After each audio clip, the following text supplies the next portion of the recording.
sabihin ang pag-like mo sa status ko sa Facebook. Nagre-reply ka rin sa Twitter. Akala ko, yun na.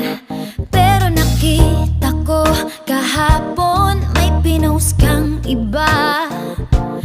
May kasama kang maganda. Ang sabi mo sa akin, kaibigan mo lang siya. Ang hirap palang maging DAN.